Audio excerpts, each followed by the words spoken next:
Please like the video and share it so that it reaches many more people and you get sawaba, or rewards from Allah. This could be a sawabe jariyah or continuous reward for you long after you are gone. Volume 5, Book 57, Number 50. Narrated by Amr bin Maimun. I saw Umar bin al-Khattab a few days before he was stabbed in Medina. He was standing with Hudhaifa bin al-Yaman and Uthman bin Hunayf, to whom he said, "What have you done? Do you think that you have imposed more taxation on the land of Aswad, i.e., Iraq, than it can bear?" They replied, "We have imposed on it what it can bear because of its great yield." Umar again said, "Check whether you have imposed on the land what it cannot bear." They said, "No, we haven't." Umar added, "If Allah should keep me alive, I will let the widows of Iraq need no men to support them after me." But only 4 days had elapsed when he was stabbed to death.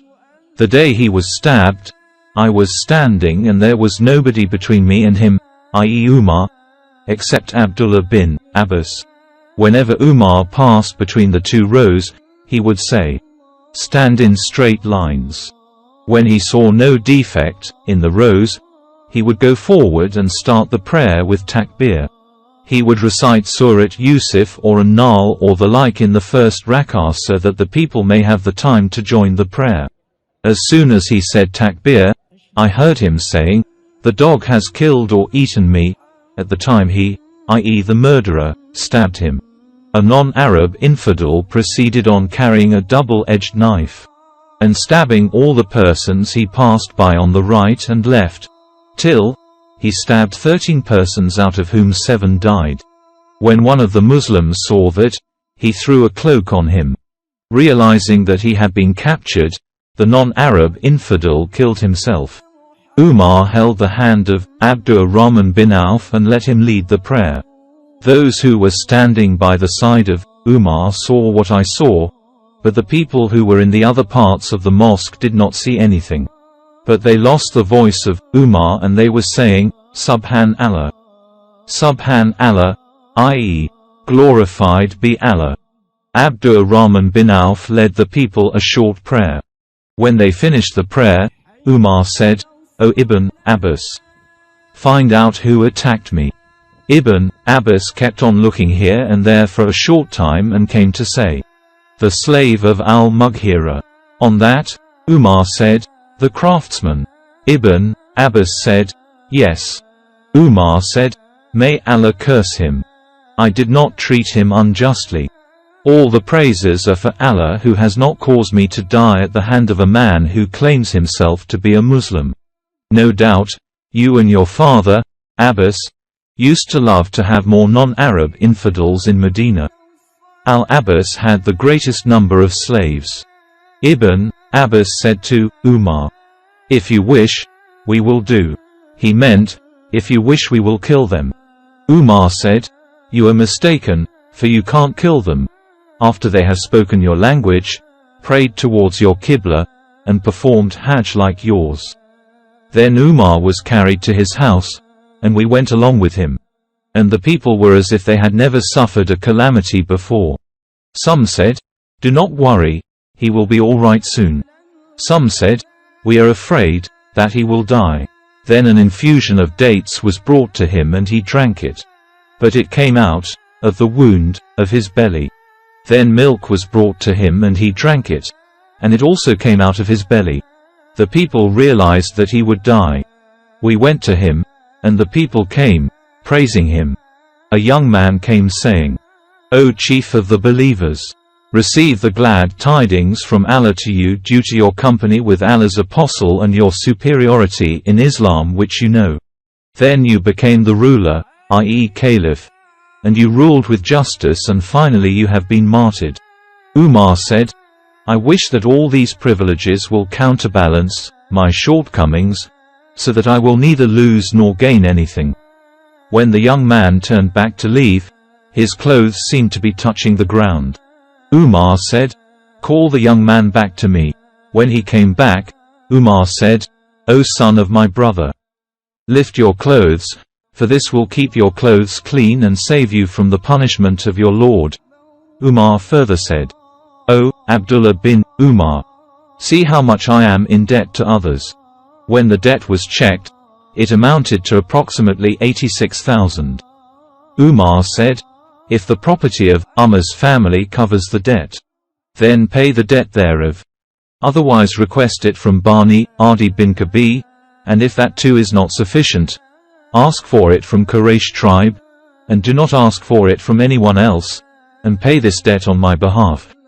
Umar then said to Abdullah, "Go to Aisha, the mother of the believers, and say, Umar is paying his salutation to you. But don't say, the chief of the believers, because today I am not the chief of the believers. And say, Umar bin al-Khattab asks the permission to be buried with his two companions, i.e. the Prophet, and Abu Bakr." Abdullah greeted Aisha and asked for the permission for entering, and then entered to her and found her sitting and weeping. He said to her, "Umar bin al-Khattab is paying his salutations to you, and asks the permission to be buried with his two companions." She said, "I had the idea of having this place for myself, but today I prefer Umar to myself." When he returned, it was said to Umar, "Abdullah bin Umar has come." Umar said, "Make me sit up." Somebody supported him against his body, and Umar asked, "Abdullah, what news do you have?" He said, "O chief of the believers, it is as you wish. She has given the permission." Umar said, "Praise be to Allah, there was nothing more important to me than this.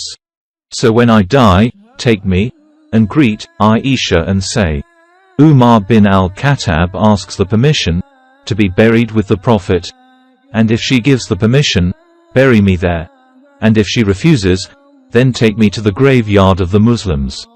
Then Hafsa, the mother of the believers, came with many other women walking with her. When we saw her, we went away. She went in to Umar, and wept there for some time. When the men asked for permission to enter, she went into another place, and we heard her weeping inside. The people said to Umar, "O chief of the believers, appoint a successor." Umar said, "I do not find anyone more suitable for the job than the following persons or group whom Allah's apostle had been pleased with before he died." Then Umar mentioned Ali, Uthman, Az Zubair, Talha, Sa'd and Abdur Rahman bin Auf, and said, "Abdullah bin Umar will be a witness to you, but he will have no share in the rule. His being a witness will compensate him for not sharing the right of ruling. If Sa'd becomes the ruler, it will be all right. Otherwise, whoever becomes the ruler should seek his help, as I have not dismissed him because of disability or dishonesty." Umar added, "I recommend that my successor takes care of the early emigrants, to know their rights and protect their honor and sacred things. I also recommend that he be kind to the Ansar who had lived in Medina before the emigrants and belief had entered their hearts before them. I recommend that the ruler should accept the good of the righteous among them and excuse their wrongdoers.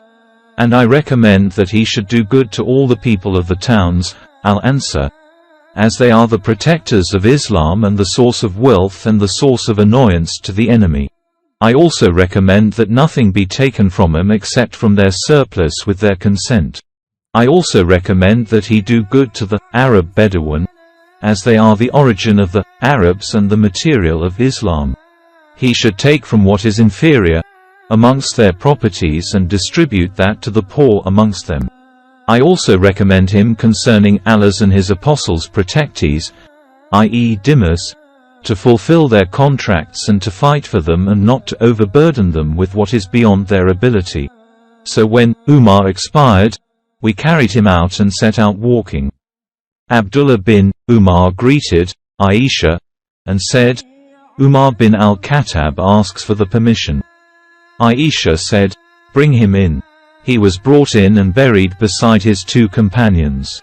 When he was buried, the group, recommended by Umar, held a meeting.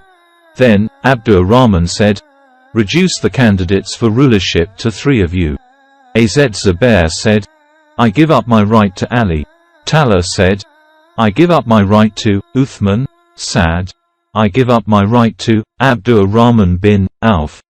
Abdurrahman then said, to Uthman and Ali, now which of you is willing to give up his right of candidacy to that he may choose the better of the remaining two, bearing in mind that Allah and Islam will be his witnesses.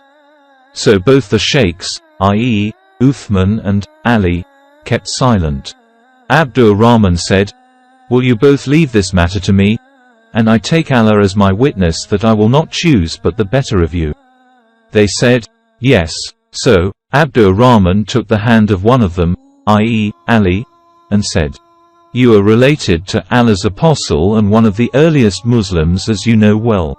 So I ask you by Allah to promise that if I select you as a ruler you will do justice, and if I select Uthman as a ruler you will listen to him and obey him.